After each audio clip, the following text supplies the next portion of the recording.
She had maybe 30 seconds, maybe less. 30 seconds before the man standing behind her in the hallway, the man with the white coat, the stethoscope, and the smile of someone who had rehearsed calm his entire life, reached the handle of room 7 and finished what he came here to do. Mirabel's heart was slamming against her ribs, but her feet didn't move. They stayed planted, both palms flat against the cold steel door, because she had seen something she couldn't unsee. His shoes, not the white coat, not the badge that looked almost right but printed on the wrong stock. The shoes. Every physician on this floor wore the hospital-issued, non-slip black soles, mandatory after the incident on the 4th floor 2 years ago. She knew this because she had filed the incident report herself. This man was wearing leather Oxfords, polished. How expensive. The shoes of someone who dressed in the dark, in a hurry, and forgot the one detail that would cost him everything. That was 3 minutes ago. Now he wasn't pretending anymore. His hand was on her shoulder, large, deliberate, pressing, and in his other hand, angled toward the door's ventilation gap, was a syringe. The liquid inside it glowed. Not metaphorically, not the way people describe something dangerous. It literally glowed, a cold, pulsing neon green that had no business existing inside a hospital, no business existing anywhere near a living person. Behind that door, Seung Hoon Park, a man whose name made people lower their voices in 3 countries, a man who controlled more of Seoul's underground economy than most governments controlled their own budgets, lay in white silk pajamas, 4 days out of surgery, and his body betraying the empire his mind still commanded. He had no idea what was happening on the other side of his door, and Mirabel had maybe 15 seconds to make sure it stayed that way, to understand why a 29-year-old nurse from Baltimore would plant herself between a professional killer and a Korean crime lord she'd known for less than a week. You have to go back to where this story actually started, not 3 a.m. on a Tuesday, not the moment the hallway lights flickered. That strange half-second of darkness that Mirabel now understood was the red zone alarm being deactivated from the inside. You have to go back 6 days earlier, to the moment Mirabel was called into her supervisor's office and told that her assignment had changed. Meridian Private Medical Center isn't listed in any hospital directory. There's no sign on the building that faces the street. It sits in a quiet corridor of the city, where old money and new power have always shared a discrete zip code.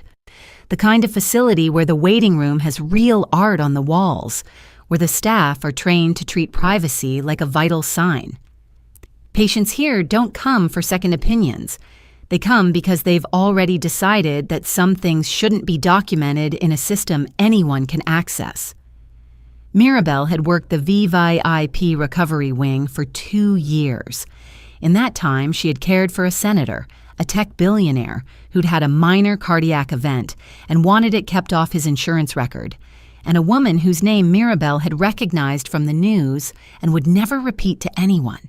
She was used to discretion, and she was not used to being met at the elevator by 2 men in dark suits who scanned her badge, her face, and apparently something about her posture before they let her pass. Room 7, her supervisor had said, sliding a thin folder across the desk. He requested a primary nurse, specifically requested. You were recommended. By who? Her supervisor had looked at her for a long moment. By the kind of people you don't ask follow-up questions about. The folder contained a single page.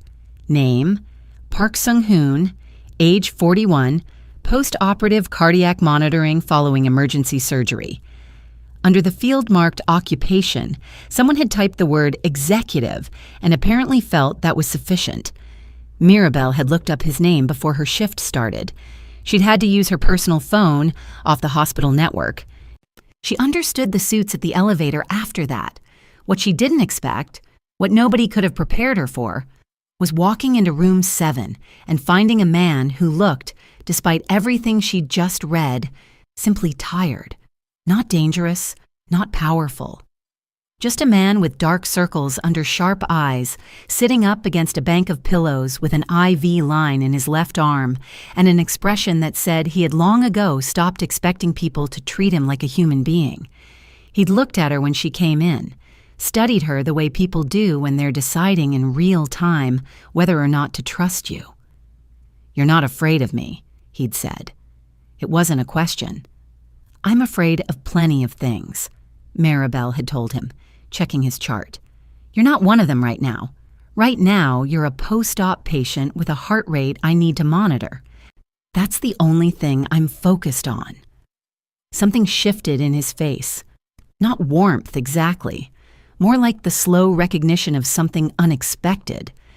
Over the next 6 days, she learned his vitals the way she learned every patient's, like a language, like a rhythm she could read in her sleep. She learned that he woke at 5 a.m. regardless of the sedatives, that he took his pain medication 40 minutes later than prescribed because he didn't like the way it clouded his thinking, that he watched the door every time it opened, a reflex so ingrained it looked like breathing. She learned that someone was bringing him information, brief visits from men who spoke in quiet, clipped Korean, who handed him nothing physical but whose eyes communicated entire conversations. And she charted what she was supposed to chart and kept the rest of her observations to herself. On the 6th night, the hallway lights flickered. It lasted less than a second, but Mirabel had been on this floor long enough to know the lights on the VVIP wing were on a separate power circuit specifically so they wouldn't flicker. The only reason they would is if something had interrupted the building's security loop. She was already standing up from the nursing station when the man in the white coat turned the corner. He had the coat, the stethoscope, the badge clipped to his lapel at exactly the right angle. His hair was neat, his expression was neutral, and he was walking with the specific calibrated confidence of someone performing the role of doctor rather than simply being one. She'd spent 2 years on this floor. She knew every physician cleared for access. She'd never seen this man in her life. And then she looked down. Leather Oxfords, polished, expensive. She knew in that instant. The way you know before your brain has fully assembled the evidence. The way every instinct you've ever trained fires at once. He smiled at her. "Just a late check on the patient in room 7. Routine." "Can I see your credentials?" Her voice came out steadier than she felt. The smile didn't change, but his eyes did. And that was the moment Mirabel stopped hoping she was wrong and started thinking about how to stay alive. Before we go any further into what Mirabel discovered, and trust me, this story gets darker than you can imagine, do me a favor. Hit that like button and subscribe if you haven't already. Or then drop a comment telling me, have you ever noticed something was terribly wrong?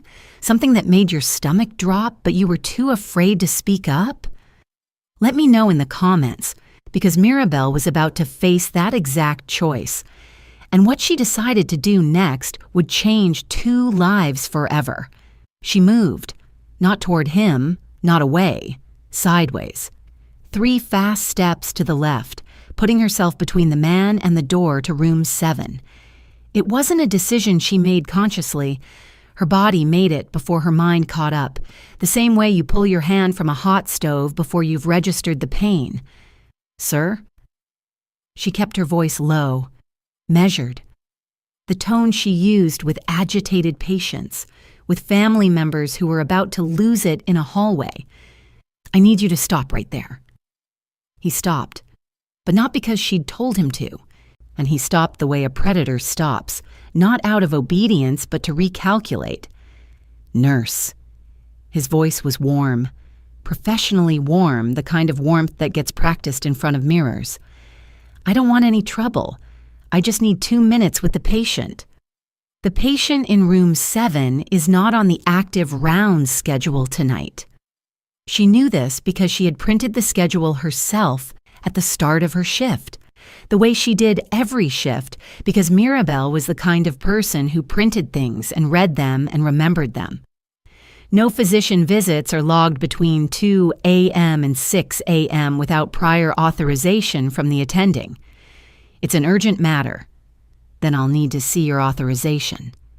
The smile, still there, unchanging. And that was the thing that confirmed everything. A real doctor caught off schedule at 3 a.m. I would have sighed. Would have shown a flicker of irritation or fatigue or the low-grade exasperation of someone used to bureaucratic friction. This man's smile didn't move at all because it wasn't connected to anything real behind it. "My credentials are on file with, I'm asking to see them now." She pulled her tablet from the nursing station counter, keeping her eyes on him. "Badge number and attending ID. I can verify in 30 seconds. Something shifted. Not in his expression. That stayed perfectly still, in his posture. A subtle redistribution of weight toward his front foot, the kind of micro-adjustment that meant he was no longer deciding whether to cooperate. He was deciding something else entirely. Mirabel's hand found the edge of room 7's door. 6 days earlier, she hadn't even wanted the assignment, and she'd been coming off a double. 16 hours on the general recovery ward, the kind of shift where you stop counting steps around hour 11 and just keep moving on instinct, when her supervisor, Dr. Chen, had called her in and slid that folder across the desk. "Before you look at that," Dr. Chen had said, "I need you to understand that this assignment is completely voluntary. You can say no. There will be no record of this conversation and no professional consequence either way." Mirabel had looked at her supervisor for a long moment. In 2 years, Dr. Chen had never prefaced an assignment with those words. She'd opened the folder. 1 page. Park Seung Hoon, 41, post-operative cardiac monitoring. The word executive typed into the occupation field with the specific incuriosity of someone who had been told not to be curious. "Now, he requested a primary care nurse," Dr. Chen said. "His people were specific about the qualifications. Photographic memory, they said. Attention to detail. Someone who notices things." A pause. Your name came up. From who? From the kind of people who already know your name before they ask for you. Mirabel had thought about that for exactly 4 seconds. Then she'd picked up the folder and said, "What time does my shift start?" She'd looked him up on her personal phone on the drive over. She'd found enough to understand the suits at the elevator, enough to understand why the VVIP wing had been given an additional security rotation she'd never seen before, enough to understand that the men who'd recommended her by name were not the kind of men who made requests twice. What the internet could not have prepared her for was room 7 at 7 p.m. on a Tuesday. The particular quality of silence in that room, the way it felt pressurized somehow, the way the man in the bed looked up at her the moment she came through the door and didn't look away. Park Seung Hoon was not what she'd expected. She wasn't sure what she had expected. Something harder, maybe, something that matched the weight of the name. But the man in the bed looked like someone who had been awake for 3 days and was too stubborn to admit it. He was lean in the way people get when they've burned through reserves they didn't know they were running on. The hospital pajamas. White silk, she noted, not the standard issue. Someone had brought those from outside, sat on him with a kind of incongruous dignity. His left arm carried an IV line. His right hand rested on top of the blanket, completely still, fingers slightly curled. The stillness of a man accustomed to controlling what his body communicated. He watched her check his chart without speaking. She took his blood pressure, noted his O2 levels, listened to his heart with the focused, professional attention that had nothing to do with who he was or what he was, and everything to do with the fact that his resting heart rate was slightly elevated, and she wanted to understand why. "You're not afraid of me," he said. She didn't look up from the monitor. "Should I be?" A pause. "Most people are." "Most people don't have your chart." She clicked through to his surgical notes. 4 days post-op is not the time to be intimidating anyone.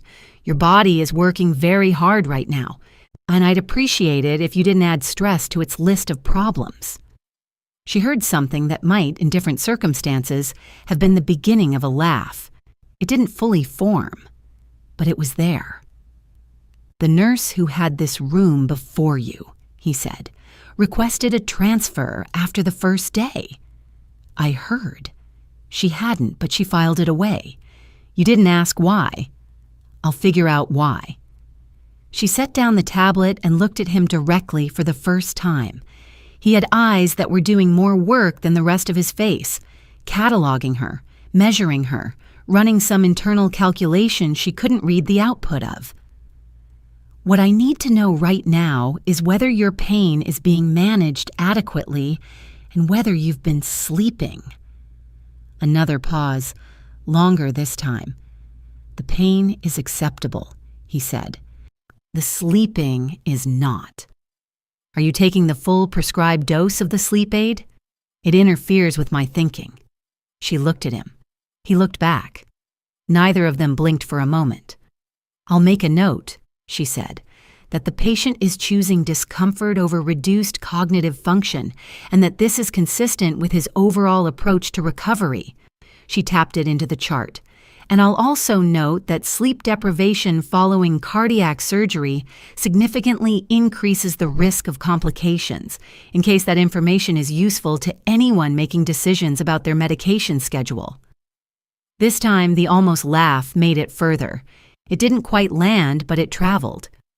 Over the days that followed, she learned him the way she learned every patient, in layers, or through the language of vitals and habits and small repeated behaviors that told you more about a person than anything they'd choose to say out loud. She learned that he woke before 5 a.m. every morning, regardless of what he'd been given the night before, that he drank his water in specific intervals, that the men who came to visit, different ones each day, always in pairs, always brief, communicated something to him in the pauses between words that she was not meant to understand and made no attempt to. She learned that he watched the door every single time it opened, every time, even when he was mid-conversation, even when he appeared to be sleeping. The moment the handle moved, his eyes went there, not with alarm, something more controlled than that. With the permanent low-grade vigilance of a man who had spent decades surviving things that were meant to kill him. On her third shift, one of his visitors, a younger man, serious-faced, who always stood near the window, had studied Mirabel for a long, uncomfortable moment as she checked the IV line and then said something in Korean to Seung Hoon. Seung Hoon had answered without looking at the man, without looking at Mirabel either. But something in his posture had changed after that exchange, a fraction of something releasing. Not trust, exactly. She doubted the man was capable of anything as simple as trust, but perhaps a provisional, temporary suspension of distrust, which she was beginning to understand was the closest thing to it she was likely to get. On the 5th day, and he'd asked her a question while she was logging his evening vitals. "You studied at Howard?" She'd gone still for a half-second before she'd controlled it. "My badge shows my name and my department." "Your credentials are on file with the hospital. My people are thorough." She'd thought about being annoyed by that. She'd decided it wasn't worth the energy. "Yes, Howard University, nursing program." "You finished at the top of your cohort." "Second." A beat. "The top of my cohort was insufferable about it, so I choose to remember the ranking loosely." This time he actually smiled. Small, controlled, but real. It changed his face in a way she hadn't been anticipating, made him look briefly like someone younger than what the weight on him suggested. "You could have gone into research," he said. "I like patients," she told him. "Research doesn't look at you." He'd considered that for a moment. Then he'd turned back toward the window, and the smile was gone, and he was whatever he was again. The man whose name made rooms go quiet. The man in the silk pajamas who watched every door. She'd thought about that conversation more than she should have later. She'd thought about it on the 6th night, when she printed the shift schedule and clipped it to her station clipboard and read it the way she read everything. Completely, once, with the full attention that had been both her greatest professional asset and, according to 3 different ex-boyfriends, an occasionally exhausting personality trait. She'd thought about it at 2:47 a.m. when she was updating charts and the hallway lights flickered. 1/2 second of wrong. She'd been on this floor for 2 years. And she knew its rhythms the way you know the sounds of a house you've lived in long enough. The specific hum of the air system, the particular quality of the overhead lighting, the fact that the VVIP wing ran on a separate circuit from the rest of the building specifically engineered for continuity. A flicker meant something had interrupted the security loop, something deliberate. She was already on her feet. She was already moving toward the hallway. And then he came around the corner. The white coat was right. The stethoscope was right. The badge was clipped at exactly the angle that suggested someone who had studied how badges were worn rather than someone who simply wore one. His hair was neat. His expression was calibrated to neutral. Went and he walked with the particular rhythm of a man performing competence, each step landing with just enough authority to preempt questions. She didn't feel the alarm so much as her body registered it before she'd named it. The same sensation she'd had once when she'd walked into a patient's room and known before she'd checked a single monitor that something had gone wrong overnight. The knowledge arriving ahead of the evidence. She looked at his shoes. Leather Oxfords, dark, polished to a high shine that caught the corridor light. The shoes of a man who dressed with care and intention, who paid attention to details right up until the one detail he hadn't thought to cover. Every physician on the VVIP floor wore hospital-issued non-slip soles. She knew this because after the incident on the 4th floor, a surgeon who had moved too fast on a waxed corridor and started a chain of events that ended in a lawsuit and a complete overhaul of footwear policy. The mandate had been absolute and without exception. She had filed part of that incident report herself. She remembered it the way she remembered everything. He smiled at her. Warm, professional. Just a late check on the patient in room 7. Routine. She pulled her tablet. She asked for credentials. She watched his expression stay exactly, artificially still while a real doctor's would have moved. And she put her hand on the door to room 7. Inside, Seung Hoon would be awake. She knew this without question. 3 a.m., and the man hadn't slept a full night in 6 days. He'd be sitting up against the pillows in the half-dark, or watching the door the way he always watched the door. The man in the white coat took a step toward her. Mirabel opened the door, stepped through it, and slammed it shut behind her. The lock was the kind that required a key card from the outside, but could be engaged manually from within. A detail she had noticed on her first shift because she noticed everything. Because she was the kind of person who located emergency exits and read safety protocols and learned the lock mechanisms of every room she was responsible for. And because somewhere in the architecture of who she was, some fundamental part of her had always understood that the difference between prepared and unprepared was usually one detail you decided wasn't worth your time. She drove the manual bolt home with both hands. Then the sound of it engaging was the best sound she had ever heard. Then she turned around. Seung Hoon was exactly where she'd known he'd be. Sitting up, fully alert, the dim blue light of the monitoring equipment catching the sharp attention in his eyes. He looked at her hand still pressed against the door, at the way she was breathing. "There's a man in the hallway," she said. "White coat. He's not staff." 3 seconds. He held her gaze for 3 full seconds in which she watched him process information, reach conclusions, and make decisions with a speed and economy that told her everything about how he had survived as long as he had.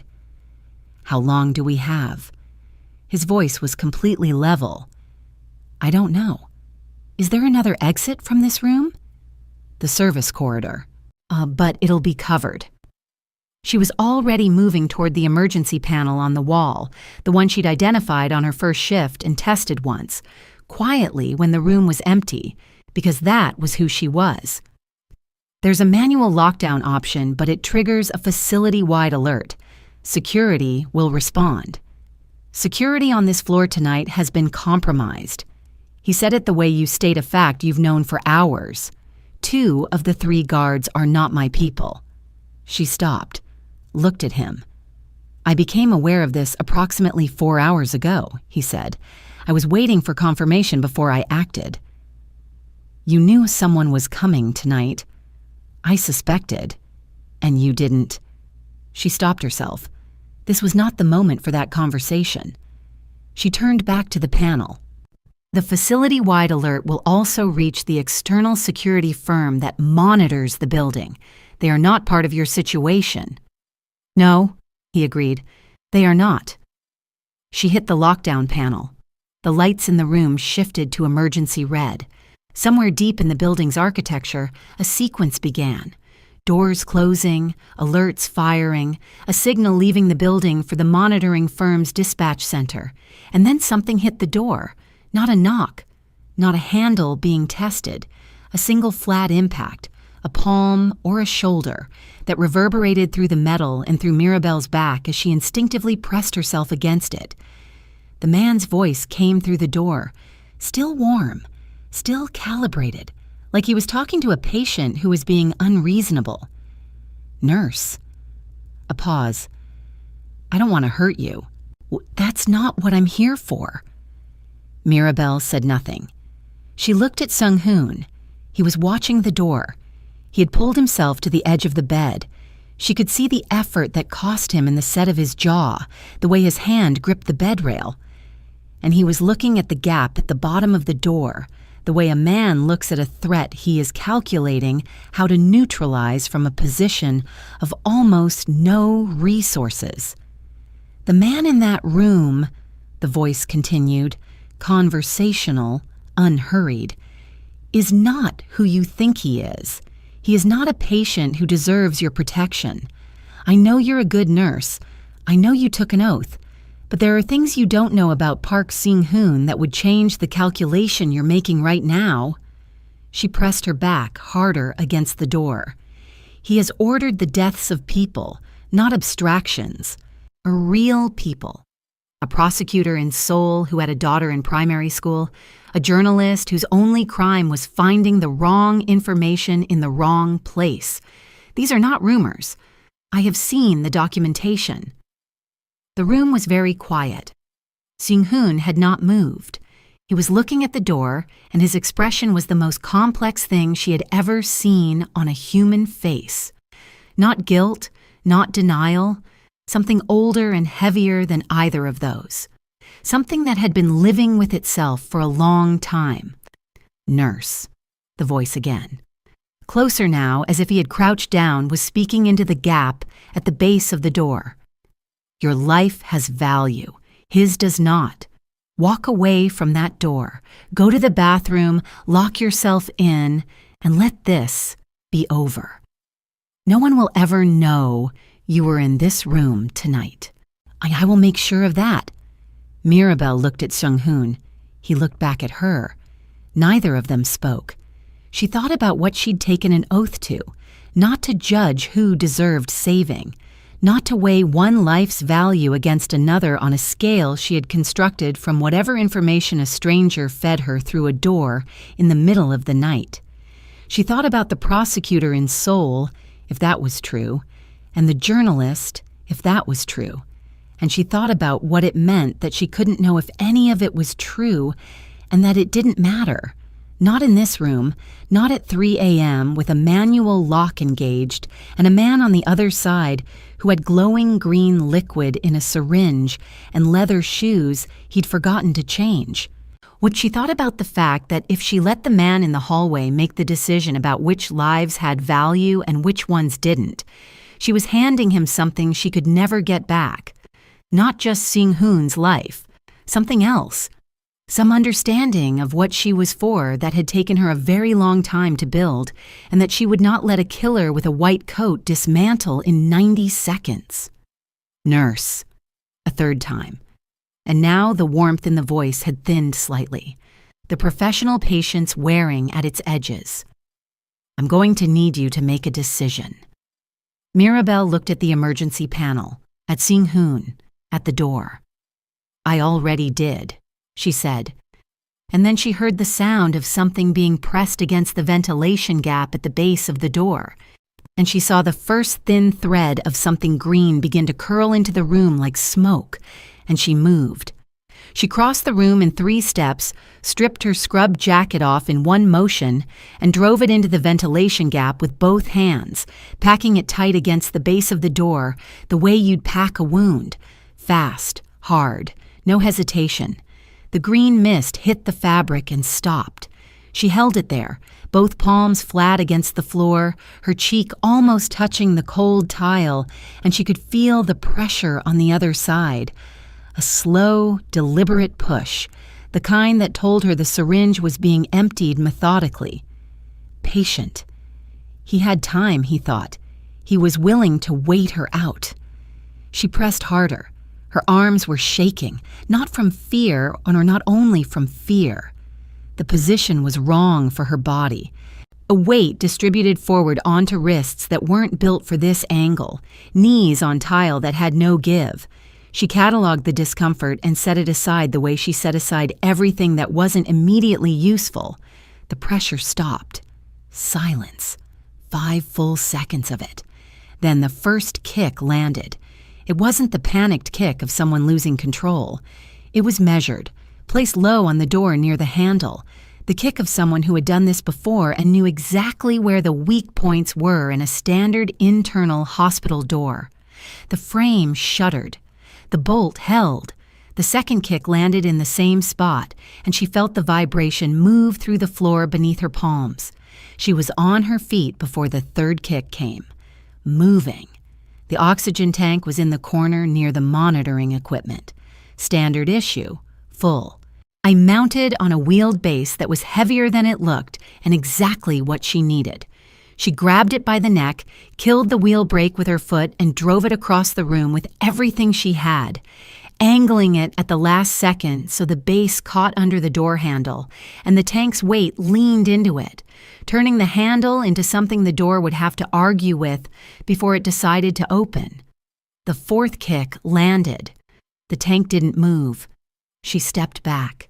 She was breathing in the deliberate, controlled way she breathed through difficult procedures. In through the nose, out slow. Keep the hands steady. She looked at Seung Hoon. He had made it off the bed. She didn't know when he'd done it. Somewhere in the seconds she'd had her back to him, he'd gotten himself upright. IV line still trailing from his left arm, now and crossed to the monitoring station along the wall. He was standing, barely, one hand gripping the equipment shelf, his face doing the complicated work of a man whose body was filing serious objections that his mind was declining to acknowledge. And he was looking at the panel beside the station with the focused, narrow attention of someone identifying a solution. The manual lockdown panel, she said. I already triggered it. Not that one? His voice was rough with effort but precise. There is a secondary protocol, a signal that bypasses the facility system entirely. It goes directly to an external number. He met her eyes. My people. The response time. 4 minutes from the moment the signal is received. He looked at the panel. I need to reach it. The fifth kick landed.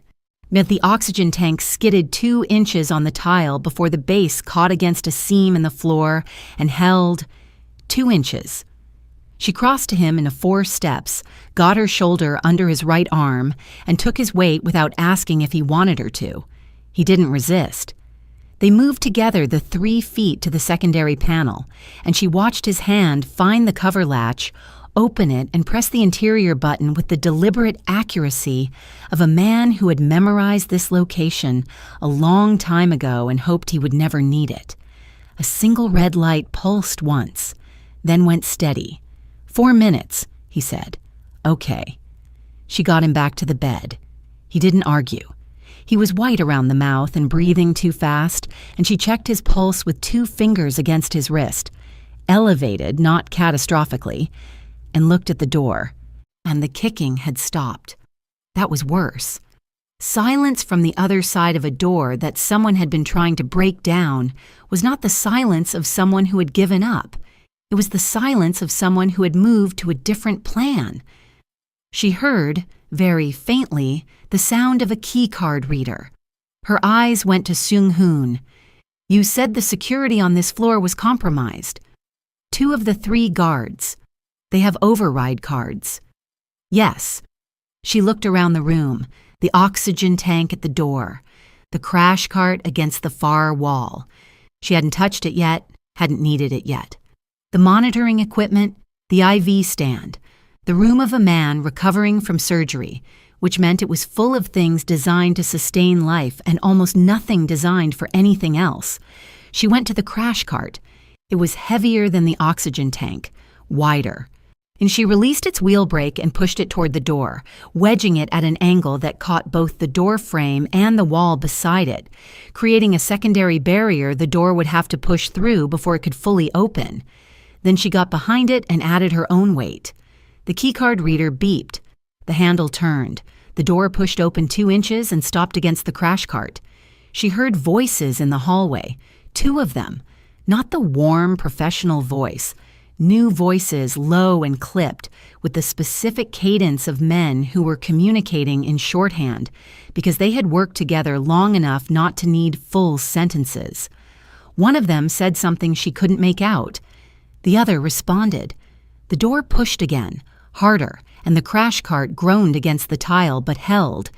Then she heard a third voice, and it cut through the other 2 with the flat authority of someone who did not raise their volume because they had never needed to. A single sentence. Korean. She didn't understand the words, but she understood the tone completely. The tone of someone telling 2 other people to stand down, right now, without discussion. Everything went still. She stood behind the crash cart with her hands braced against its frame, her heart loud in her ears, and she waited. Mirabel. Seung Hoon's voice from behind her, quieter than she'd heard it. "Step back from the door." She turned to look at him. "The third voice," he said, "stand back." She stepped back. The door pushed open, slow and deliberate, moving the crash cart aside with controlled force. And the man who came through first was compact and serious-faced, and she recognized him. The one who always stood near the window during visits, the one who had said something in Korean on the 3rd day that had changed the temperature in the room. Behind him came 2 others. None of them looked at her the way the men in the hallway had looked at her. They looked at her the way you look at someone you already know about. In the hallway beyond them, she could see the man in the white coat. On the floor, his hands behind his back, a knee in his back belonging to someone she'd never seen before, the leather Oxfords pointing toward the ceiling, the syringe, capped now, evidence now, in a gloved hand nearby. The 2 guards who had worked the security desk tonight were against the opposite wall. They were not going to be a problem. That was clear from the way they were standing. She became aware, slowly, that her hands were still shaking. She looked down at them, made a decision to stop. They did not immediately comply. The serious-faced man, Seung Hoon had called him Junho once, in a moment she suspected he hadn't meant to say aloud, said something to the room in Korean. Then he looked at Mirabel and switched without pause to English that was entirely unaccented. "You covered the vent with your jacket." It wasn't a question, but she answered anyway. The toxin needed a pathway. The substance in that syringe is a paralytic compound. It would have been undetectable in a post-operative patient system. His death would have been logged as a stroke. He looked at her steadily. "You couldn't have known that." "No," she agreed. But it was green, and it was being pushed through a gap in the floor by a man with the wrong shoes. So I made an inference. Something crossed Junho's face, not quite a smile, something more considered than that. She heard the external security firm's team arriving at the end of the corridor. their voices, their protocol, the specific frequency of people responding to an alarm who didn't know what they were responding to. She watched Junho's team interface with them with practiced efficiency, explaining what needed to be explained, controlling what needed to be controlled, and she understood that there would be a version of tonight's events that would be filed with the monitoring firm, and a version that existed separately from that, and those two versions would not overlap in any meaningful way. When the man in the white coat was removed from the hallway, she didn't see where they took him. She made a professional note to herself that this was probably information she was better off not having, and she filed it and moved on. She went back to Seung Hoon. His vitals had spiked, predictably given everything, and she worked through the check methodically, the way she always worked, with the focus that had gotten her through Howard and through every shift that should have broken her and through the last 20 minutes in this room. His blood pressure was high, his heart rate was elevated, his color was poor. "You need to lie down," she told him, "in a moment." "Not in a moment, now. Your heart is working harder than it should be 4 days post-op, and I need you horizontal." He looked at her. She looked back. She had learned, on over 6 days, that this was a man accustomed to the last word. She'd also learned that he was, when someone was paying close enough attention, something closer to reasonable than his reputation suggested. He lay down. She adjusted the monitoring leads he'd pulled loose getting up, checked the IV line, reset the alert parameters on the bedside unit. She was doing all of it on autopilot, her hands following pathways worn smooth by years of practice, because the alternative was to stop moving and feel all the things she was currently setting aside to deal with later. "The chief of surgery," Seung Hoon said. He was looking at the ceiling. She stilled. "The man in the hallway. He was not a hired killer." A pause. "He was the physician who performed my surgery." She set down the tablet. "My brother arranged it," he said, as in the tone of someone reading a fact they had verified but not yet fully metabolized. "The surgery was designed to be unsuccessful. The toxin was insurance, in case the surgical complications proved insufficient." Another pause. "The compound would have made the cause of death unambiguous to anyone who knew how to look. And my brother knows how to look." She didn't say anything. She wasn't sure there was anything to say that the situation hadn't already said more plainly than she could. "I knew someone was coming," he said. "I did not know it would be him." For the first time since she had known him, his voice carried something unguarded. Not grief exactly, something that had not yet decided what it was. "I did not expect the surgeon's hands." She looked at her own hands, steadier now. "Get some sleep," she said, and he turned his head to look at her. The calculation was back in his eyes, but different now. The numbers being run had changed. "I would like to offer you a position," he said, "permanent. Compensation that would make your current salary look like a rounding error. Security that would mean you never needed to worry about—" "No." She said it clearly and without hesitation, and with no particular unkindness. "Thank you." He studied her. "You understand what I'm offering?" "I understand what you're offering."